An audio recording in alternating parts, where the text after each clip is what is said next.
कलयुग की आयु 4,32,000 वर्ष है। कलयुग की आयु कितनी है? जिसमें अभी कलयुग के 5,000 5,500 वर्ष बीते हैं। कलयुग के अभी कितने वर्ष बीते हैं? लगभग 5,500 साल बीते हैं। अभी बहुत है, अभी तो प्रथम चरण भी शुरू नहीं हुआ ठीक से, ये समझ लीजिए आप। और पहला चरण शुरू नहीं हुआ कि कलयुग में पाप चरम पे चला गया। इसलिए कलयुग में दोष किसी का नहीं है, एक युग धर्म है। आज का व्यक्ति, उसके मन में पाप जल्दी आ जाता है।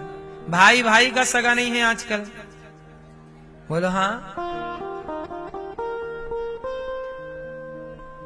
पिता पुत्र का सगा नहीं हो रहा है, पुत्र पिता का सगा नहीं हो रहा है, बहन बहन की सगी नहीं हो रही है, बोलो हाँ। बेटी मां की सगी नहीं हो रही है। ये कलयुग का प्रभाव है, कलयुग का प्रभाव है।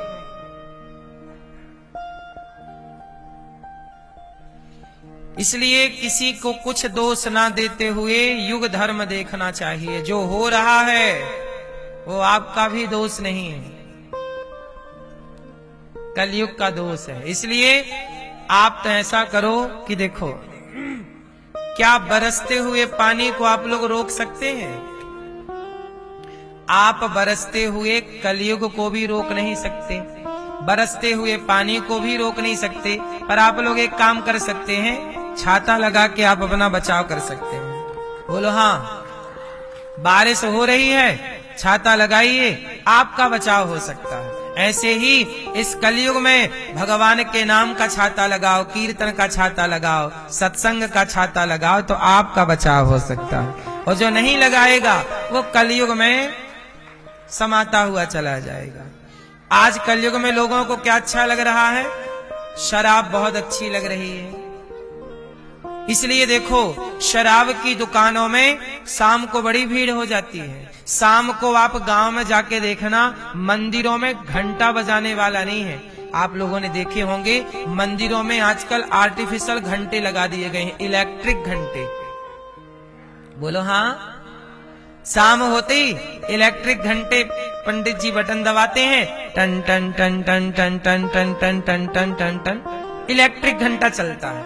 क्यों ये स्थिति क्यों हो गई? मैं अपने गांव की बात करूं, मैं जब छोटा था, हमारे गांव में मंदिर है राधा कृष्ण भगवान का, सीता रामचंद्र भगवान का, और भगवान राम जी के 2 मंदिर हैं हमारे गांव में। एक राधा कृष्ण भगवान का बड़ा मंदिर है, हमारे गांव में टोटल 3 मंदिर हैं। तो हम लोगों के यहाँ, मैं जब छोटा था तब मैंने देखा कि जब मंदिर में शाम का घंटा बजता था, मैं ही वहां घंटा बजाता था। मंदिर में हम लोग पुजारी थे, हमारे पूज्य पिताजी, तो हम लोग घंटा बजाते। शाम को पिताजी आरती करते, हम पीछे घंटा बजाते। तो गांव के बहुत लोग इकट्ठे हो जा, चलो घंटा हो बज रहा है, चलो आरती का टाइम हो गया। पूरे गांव के लोग, महिलाएं पुरुष इकट्ठे होके आरती कर रहे। श्री रामचंद्र कृपाल भजमन हरण भव भय दारुणम, नव कंज लोचन कंज मुख कर कंज पद कंदर्प वगणित अमित नील नीरद सुंदरम पट प्रीत मानहु, रुचि सुचि नौमि जनक सुता। ये आरतियां हमारे यहाँ गांव में महिलाओं को, बच्चों को, सबको याद थी, सबको पता था आरती हो रही है ना। बच्चे इकट्ठे हो गए, बच्चे इस भाव से कि चलो पंजीरी मिलेगी, चलो चिरौंजी मिलेगी, चलो मिश्री, तो कुछ बच्चे इस भाव से प्रसाद मिलेगा, चलो चलो चलो, इस लालच से आते। और महिलाएं पुरुष आते, चलो आरती। आरती के बाद ही गांव में सबके यहाँ भोजन होता था। शाम का नियम था, जब तक घंटी नहीं बजेगी, और गांव भी छोटा सा, घंटा बजा तो पूरे गांव में सुनाई पड़ जाए। हमारे यहाँ मंदिर में बड़ा घंटा था, इतना अच्छा घंटा था कि बहुत दूर तक आवाज जाती थी, तो गांव में हर घर तक उसकी आवाज। और जैसे ही घंटा बजा, टन, बस गांव के लोग निकल के आए, चलो कीर्तन भजन, प्रसाद लिया, आरती किया, फिर घर गए। फिर बयारू होती थी, चलो बयारी कर लो। तो ब्यारू कर लो, सब ब्यारू बाद में होती थी। तो ये नियम था। अब आजकल क्या हो गया, इलेक्ट्रिक घंटे लग गए हैं। क्यों लग गए? ये दुर्भाग्य है कि आज के युग में, जबकि जनसंख्या पहले कम थी, आज जनसंख्या ज्यादा है। पहले जनसंख्या कम थी तो सारा गांव आरती में था, आज जनसंख्या ज्यादा है तो इलेक्ट्रिक घंटे लग गए। घंटा बजाने वाला भी मंदिर में कोई नहीं है। आरती शाम की हो रही है, सवेरे की आरती हो रही, कोई घंटा बजाने नहीं जाता। और शाम के टाइम घंटा बजाने वाला मंदिर में कोई नहीं है। पर शराब की दुकान में जाके देखो तो भीड़ समा नहीं रही है। क्या है ये? कलयुग है। कौन सा युग है? जहां मंदिर में घंटा बजाने वाला भी नहीं है और शराब की दुकानों में भीड़ लगी है। कलयुग है रे बाबा, कलयुग है। आप लोग भी तो देखो जरा, आप आखिरी बार किस मंदिर की आरती में? आपके गांव में, गली में, आसपास मंदिर जरूर होगा, पर आप कहां जाते हो? आपको तो लगता है कि पुजारी जी का काम है। पहले मंदिर गांव में इसलिए बनाए जाते थे कि इस मंदिर में सारा गांव इकट्ठा होके एक जगह कीर्तन भजन में सम्मिलित होगा, एक साथ कीर्तन भजन करेंगे, एक साथ भगवान का चिंतन करेंगे, एक साथ आरती में सम्मिलित होंगे। ये था। इससे क्या था, हम सारे लोग मिल जाते थे, आपसी प्रेम बना रहता था, है ना। गांव में आज भी स्थिति क्या है कि आज भी गांव में किसी को कांटा लग जाए ना तो चार लोग पूछने आते हैं, भैया ज्यादा तो नहीं लग गई, चोट तो नहीं लग गई। आज भी गांव में किसी को बुखार चढ़ जाए तो पूरा गांव देखने आता उस आदमी को कि भैया बुखार आ गई, ठीक हो। ये आत्मीयता है, ये लगन है, ये प्रेम है, ये इंसानियत है। कि आपको तनिक कष्ट हुआ तो हम पूछ रहे हैं कि आपको कोई तकलीफ तो नहीं है। और शहरों में तो स्थितियां ये हैं कि ऊपर मंजिल वाला मर गया, नीचे वाले को पता ही नहीं। इंसान नहीं है साहब, अब पुतले हैं। जहां इंसान जैसे दिख तो रहे हैं पर इंसानियत समाप्त हो चुकी है। और इंसानियत क्यों समाप्त हो गई? कलयुग चल रहा है। कुछ कलयुग है और कुछ आप खुद नहीं चाहते। पहले लोग मिलना जुलना चाहते थे, आजकल लोग मिलना जुलना नहीं चाहते। पहले लोग एक दूसरे का दुख दर्द सुनते थे, समझते थे और उसे ठीक करने का प्रयास करते थे।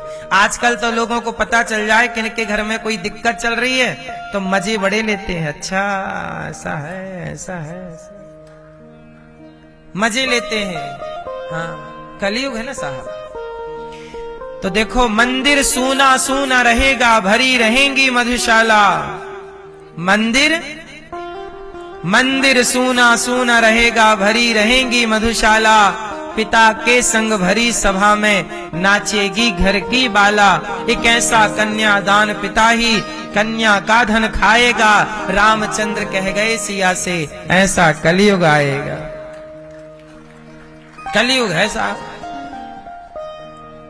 इसलिए आपसे कहता हूं कि शाम होते ही शराब की दुकान ना जाया करो। शाम दिया बत्ती का टाइम है, भगवान के चरणों में बैठकर कीर्तन करो, भगवान का स्मरण करो। हे प्रभु, आज का दिन तूने ठीक से गुजार दिया, ऐसे इसके लिए थैंक यू। रात गुजार दी तो सवेरे पूजा होती है। सुबह सुबह मंदिर में क्यों जाते हैं? ईश्वर का धन प्रभु, रात अच्छे से गुजार दी, इसका थैंक यू। और दिन अच्छे से गुजार दिया तो शाम की पूजा होती है, इसलिए सुबह शाम पूजा होती है। रात अच्छे से गुजर गई तो सवेरे धन्यवाद, और दिन अच्छे से गुजर गया तो शाम को धन्यवाद। इसलिए मंदिर में 2 बार जाया जाता है, सुबह और भगवान के आगे 2 बार दिया जलता है, सुबह और शाम 2 बार आरती होती है, 2 बार भोग लगता है। बोलो हाँ। हर बात का कारण है, विज्ञान है, तो ईश्वर का धन्यवाद होता है। तो आप लोग मंदिर जाते हो कि नहीं? मंदिर जाया करो, घर में कीर्तन किया करो। आसपास मंदिर है तो बढ़िया है, नहीं तो कभी कभी मौका मिले तो वृंदावन आ गए, धामों में चले गए। मौका मिले तो जरूर वृंदावन आओ, मौका मिले तो जरूर अयोध्या जी जाओ, मौका मिले तो जरूर हरिद्वार जाओ, मौका मिले तो जरूर तीर्थों का भ्रमण करो। ये दुनिया घूमना चाहिए, दुनिया देखना चाहिए। हमारा सनातन कितना सुंदर है, हमारे भारत के कोने कोने में मंदिर हैं। क्यों है? लोग कहते हैं ना, आरोप लगाते हैं, करे मंदिर तो ऐसी बना दिए। नहीं साहब। अच्छा एक बात बताओ, वैष्णव देवी का मंदिर कहां है? कहां? जम्मू कटरा में। और बाबा बर्फानी कहां है? भोलेनाथ। अब मैं आप लोगों से सवाल करता हूं, यदि वैष्णव देवी ना होती कटरा में और बर्फानी ना होते, भगवान शिव ना होते, यदि कहां? अमरनाथ में, तो वो पूरा हिस्सा भारत से कब का कट चुका होता। आज यदि ये भारत के अंदर है, भारत है, तो केवल ये 2 तीर्थ स्थानों के कारण। हाँ या ना? भारत को एक बनाए रखने में इन तीर्थों का योगदान है। अब दक्षिण जाइए, दक्षिण में क्या है? रामेश्वरम। रामेश्वरम ना होते तो आपका दक्षिण से क्या लेना देना था? उत्तर में पूरब में जगन्नाथ जी ना होते तो आपका पूरब से क्या लेना देना था? पश्चिम में यदि द्वारिकाधीश ना होते तो आपका पश्चिम से क्या लेना देना था? और उत्तर में यदि बद्रीनाथ जी ना होते तो वो पहाड़ आज चाइना के हाथ में चला जाता। बद्रीनाथ से ठीक ऊपर जहां गंगोत्री है, गंगा मैया है, वो केदारनाथ बद्रीनाथ के ऊपर ना, थोड़ा आगे जाइए चाइना चालू हो जाता है। जबकि वो भारत पहले से है, वो तो हिमालय हमारा है, उनका कब से हो गया? बोलो हाँ। तो हम अभी एक चीज और देखना, हम लोगों ने जाना आना छोड़ दिया। अब जैसे हमारे यहां एक स्थान है तीर्थ, जो चाइना के कब्जे में चला गया, कैलाश मानसरोवर। बोलो हाँ। ये कैलाश हमारा है, लेकिन आज चाइना कब्जा किया, चाइना ने कब्जा किया है। तो मंदिरों को भारत की अखंडता से जोड़कर देखो साहब, ये मंदिर नहीं है पूरा पश्चिम उत्तर दक्षिण में, ये भारत की अखंडता का प्रतीक है। ये अखंड भारत है, ये अखंड भारत की शक्ति है। अब कुछ लोग मंदिरों के नाम पे दिन भर गालियां देते हैं कि मंदिर बना दिए, मंदिर। अरे मंदिर ना होते तो तुम दक्षिण जानते ना क्या होता? बोलो हाँ। दक्षिण में मंदिर है, श्रीरंगम दक्षिण में है, तिरुपति बालाजी दक्षिण में है, और इन मंदिरों ने वहां की संस्कृति को, भारतीय संस्कृति को, वेदों को, पुराणों को जीवित रखा है। जहां मंदिर हैं वहां संस्कृतियां जीवित हैं, वहां राम राम कहने वाले लोग हैं, राम राम समझने वाले लोग हैं। जहां मंदिर नहीं है वहां देख लो स्थितियां क्या है। इसलिए मंदिर भारत की अखंडता का प्रतीक है। आज आप लोग वृंदावन आते हैं, वृंदावन में स्थान ना होता तो आप क्यों आते? है ना? इसलिए भारत के कोने कोने को जोड़ रखा है। अब जैसे देख लो बिहार, बिहार में माता सीता जी की जन्मस्थली है ना, जनकपुर। आधा नेपाल की तरफ है और आधा भारत में है। तो वह तीर्थ ये भारत और नेपाल के मध्य में मध्यस्थता कर रहा है, जहां दोनों की आस्थाएं हैं, नेपाल की भी आस्था है और भारत की भी आस्था है। तो ये तीर्थ ना हम सबको जोड़ने का काम करते हैं। मंदिर हम सबको जोड़ता है, लेकिन आज लोग मंदिर में घंटा बजाने तक नहीं जाते। मंदिर बनाने के पीछे का विज्ञान तो समझो। हमारे यहाँ प्राचीन मंदिर में जाके देखना, तो प्राचीन मंदिर का स्ट्रक्चर जब आप देखेंगे तब आपको पता लगेगा कि जिस जमाने में कंप्यूटर नहीं था, कोई आधुनिक टेक्नोलॉजी नहीं थी, तब इतने सुंदर ढंग से व्यवस्थित मंदिर बनाए। क्या योग्यता इस देश की रही होगी, क्या इंजीनियरिंग रही भारत की, क्या आर्किटेक्चर था भारत का, क्या काबिलियत थी भारत की। ये काबिलियत को बताने वाला दृश्य है साहब। दुनिया में कहां इतनी योग्यता है जितनी भारत की योग्यता है? ये मंदिर हमारी योग्यता का भी प्रतीक है।